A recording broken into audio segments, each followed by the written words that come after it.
Hey, storytellers. Before we start today's episode, we have something exciting to share. The Storyteller Shelf Summit is almost here. A full week of virtual mini masterclasses to help you grow as a writer, an illustrator, or an educator in children's literature. We are also offering an exclusive pitch event with literary agent Saron Harvey, giving you a rare chance to get your work in front of an agent.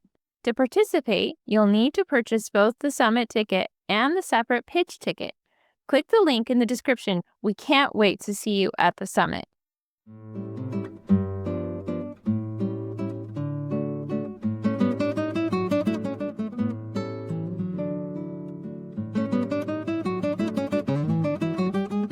Hi, everybody, and welcome back to the Storyteller Shelf podcast. I'm Jackie here with Teresa, and we are hopping right into our middle grade Marvel series where we get to know the authors behind the epic reads. And today we have Adam Rosenbaum with us, and as is tradition, we will be asking Adam, can you tell us a little more about yourself? I live just outside of Nashville, Tennessee. I grew up here, spent some time in Southern California where I was doing screenwriting for a while, and then moved back here with my family about 10 years ago and started writing books for the middle grade audience. And I've just absolutely fallen in love with both writing books in general, but also fallen in love with the middle grade audience. And thank you so much for being here, Adam. I'm excited because the fact that you mentioned Nashville, I always think of, like, obviously that's where the home of country music is at, and artistry and amazing things. So I feel like that is like the perfect thing to kind of to talk about, because I feel like there's a lot of superheroes when you think of like Nashville. That's right. It was a wild place to grow up because, I mean, you would just see country music stars at the grocery store, and I would grow up with the children of really well-known country music stars, and it felt so normal growing up kind of around Nashville in a really fun way. With that being said, we're talking about superheroes. If you were a superhero, what would your name be and why? My name, oh my goodness. I thought you were going to ask what power. My name, that's a great question. It would probably be something really lame.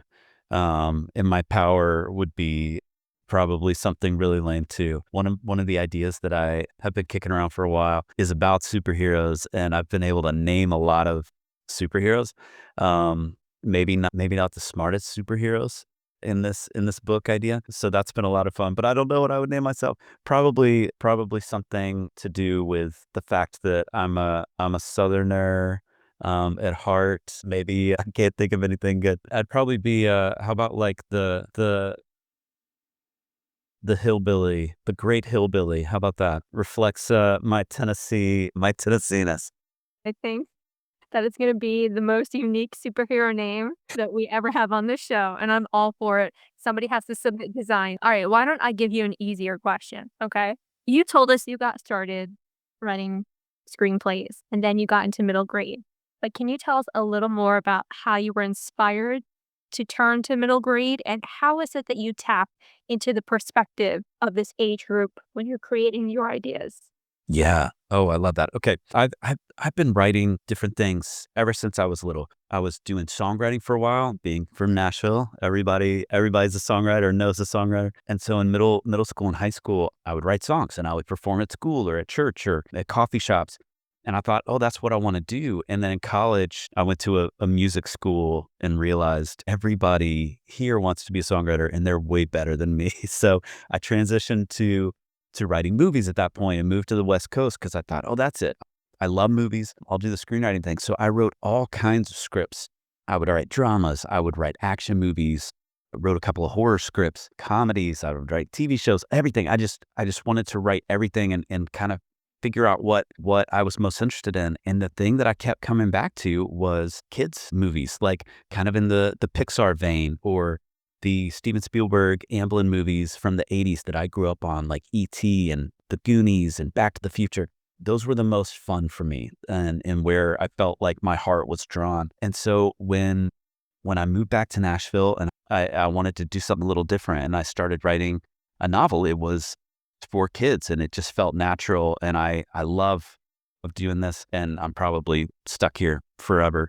And as far as like, how do I get in the mindset of the middle grade audience? I think, for better or worse, my my brain or my maturity is probably stuck in a middle school world. I think I just haven't really matured beyond that.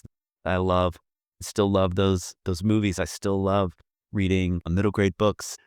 I also have 4 children of my own, and so I experience what it's like to be a kid every day, for better or worse. So there's a lot of stuff to work with when I'm driving my children and their friends around, and I just am listening to all the ridiculous things they talk about on a daily basis. What inspired you from your latest book?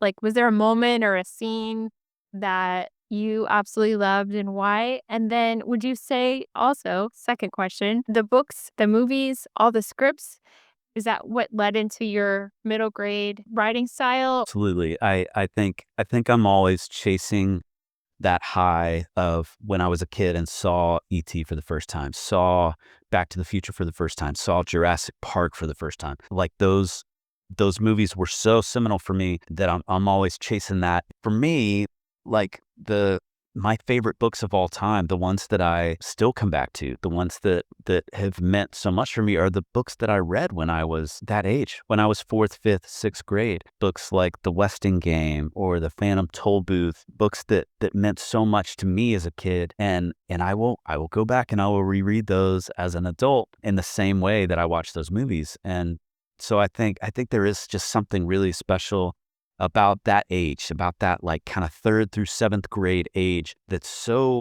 great, because the kids at that age have progressed beyond picture books. They've progressed beyond, the basic chapter books, but they're not quite jaded enough where they're, immersed in all of the really heavy YA books, which are awesome, by the way. And I love YA as well. But there's something really great about the middle grade audience of being able to handle heavy things, but still not yet jaded like an older teenager, like a couple of my children, and they're able to just like hold on to that sense of awe and wonder.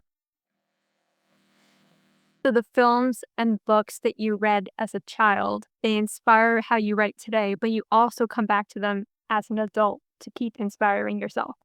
Absolutely, 100%. It's one of my favorite ways to stay inspired is to go back and revisit those things that meant a lot to me as a kid. And along the same lines, middle grade books that I have discovered as an adult, reading to my children, or just books that I've stumbled on at the library, they kind of feel the same way. Books that have meant a lot to me, like When You Reach Me by Rebecca Stead, I discovered as an adult. And that's a book that I revisit every couple years because it means a lot to me in the same way that those books and movies meant a lot to me as a kid. So, Adam, you have a really broad knowledge of entertainment from film to books. What's one trend, challenge, or opportunity that you see in the world of middle grade literature today, especially in comparison to how things have changed since you were a child? Hey, storytellers! If you're still juggling Word docs, sticky notes, and 47 browser tabs to keep your story straight, it's time to simplify your writing life. Meet Scrivener, the writing software built by writers for writers. Whether you're drafting a novel, a picture book, or even a dissertation, Scrivener helps you organize your scenes, research, and revisions all in one beautifully structured workspace. Many of our guests on the Storyteller's Shelf podcast have raved about Scrivener and how it completely changed their writing flow. You can move chapters around with a click, store your notes right next to your draft, and even set word count goals that actually keep you motivated. Curious? Check out our affiliate link. It helps support the show at no extra cost to you. And let us know if you give it a try. We'd love to hear how it helps your writing process.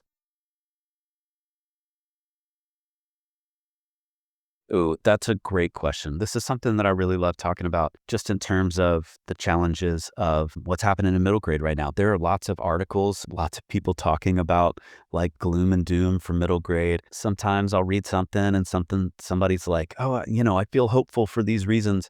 But then I'll hear of agents that aren't taking middle grade books or middle grade authors, and publishers that are really, really tightening their grasp and not accepting a lot of middle grade books. And it's so frustrating to me because I feel like that's where we need to be putting our time and our energy and our resources.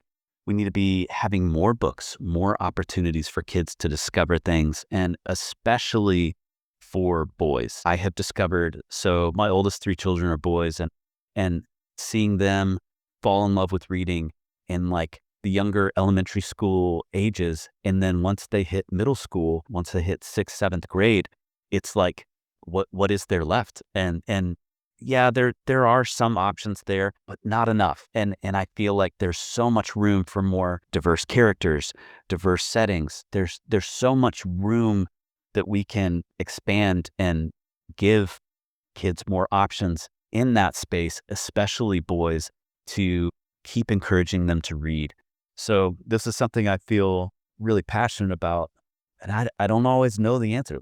I don't know what the magic answer is for this, other than we just need more. We need more books, more opportunities, especially for diverse characters, like I said, and settings, and more opportunities for diverse writers to speak to those audiences. Well, I will see these conversations happening online, on social media, and I'll see authors saying like, well, I wrote, my main character was a boy, and every time I want to say like, yes, like we need more of that, but also I think we just need more, like I said, more diverse settings and opportunities, because you will have a boy character that looks like this and does this kind of thing. But then what about all these other kinds of boys that are living in different places and look different ways and believe different things? Like, I think we just need more, just more opportunities and more books and more opportunities for kids to find those books. This goes back to that same thing as a writer.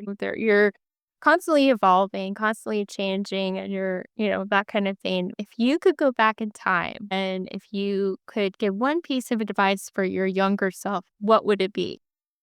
Go back in time and give one piece of advice. I would tell my younger self to chill out a little bit. I think I was a very high-strung kid in some ways. And as far as like being a writer, I just have always just wanted, like, I just want it to work right now. I just want it to work right now. And I think all the time I will start to think like, oh, I wish my debut. So my debut came out a few months ago, in 2024, the fall of 2024. And I think like, oh, what if it had come out 10 years earlier? Like, what if I could have started my career earlier? And every time I start to think that way, I think, well, I don't know if it could have, because there was so much I needed to learn, so much growing I needed to do personally and as a writer. And so to that person, I think I would also say, chill out a little bit. Like, it's gonna happen. You gotta pace yourself.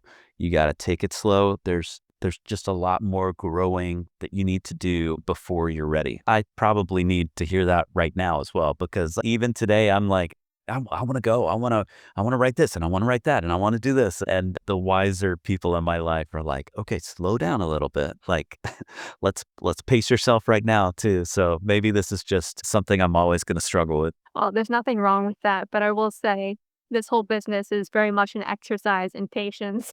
Absolutely. That's one thing that I didn't necessarily know before I got into publishing, just how slow it is. It's a very slow moving business. It is the greatest thing in the world to see your book on a bookstore bookshelf, or in a library on a display, or in a kid's hand. Like, it's the greatest thing in the world. But having to wait so long for that to happen is so hard. I get so envious of the authors that are like, I have a book coming out every year. And it's like, oh gosh, that's pretty cool. You don't have to wait as long each time. But for most of us, we're waiting a little bit in between. What is one thing that you would like your readers to take away from your work and to know about you personally as an author? When I wrote The Ghost Rules, so The Ghost Rules is my debut. And when I wrote it thinking I was writing a fun and ghost story. That's what appealed to me when I started writing it, was like, what if, just the concept of like, what if ghosts weren't scary at all? What if they were just goofy and they drooled and they ran into things? And that made me laugh. And I just thought, oh, that's funny. So that's what I thought I was writing. And the deeper I got into the writing, I realized it was about a lot more. And it was about a boy that was struggling with the death of his older brother. And And so one of the most interesting things for me is I do a lot of school visits, which is so fun, talking to kids of all ages. And one of the most interesting things for me is the kids that have read the Ghost Rules, that they respond to that grief angle almost more than the funny, even though the funny ghost is like the main part of this book. They respond to the grief and the loss that the main character Elwood is dealing with throughout the book. So I think one of the things that I would encourage the readers of the Ghost Rules is, one of the things I was really intentional about when writing the character Elwood was I wanted him to cry at one point in the book, and I wanted it to be okay.